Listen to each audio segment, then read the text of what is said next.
Hello, I'm Diana Earnshaw, registered nurse and clinical nutritionist, and today I'd like to talk to you about irritable bowel syndrome. IBS is a condition where the gut microbes have become unbalanced.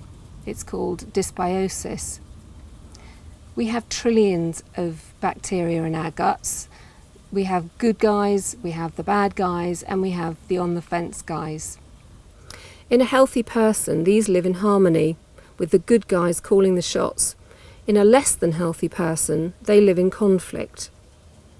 In someone with IBS, there's been an all-out war within the gut. These microbes have been attacking each other, and eventually you have all the symptoms that cause irritable bowel syndrome. Often you can't tolerate the very foods that you need to keep you healthy. Everything will now be out of sync. All the body functions are now going to be out of sorts. Your liver function, how your immunity works, all of these things, your vitamin production, your body now cannot function properly until your gut microbes have been normalised. I use a garden as an analogy to illustrate the steps that are required to normalise the gut. Because when nature finds a good way of doing something, it is repeated often where a variety of life forms dwell together.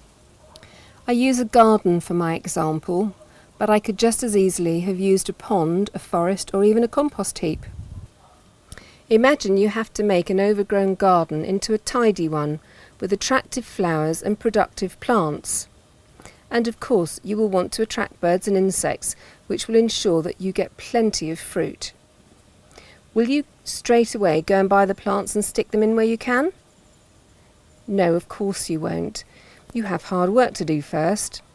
The overgrowth has to be removed or severely cut back, and the weeds must be uprooted.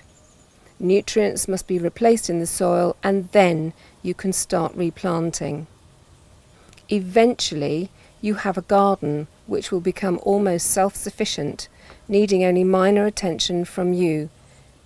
Everything will be balanced. The only way to tackle IBS is from the ground up. You can only benefit from nutrients and good bacteria once the bad guys have been evicted and sent on their way. At this time, there will be room on the gut wall for absorption and colonisation of good bacteria. This takes a lot of time and patience.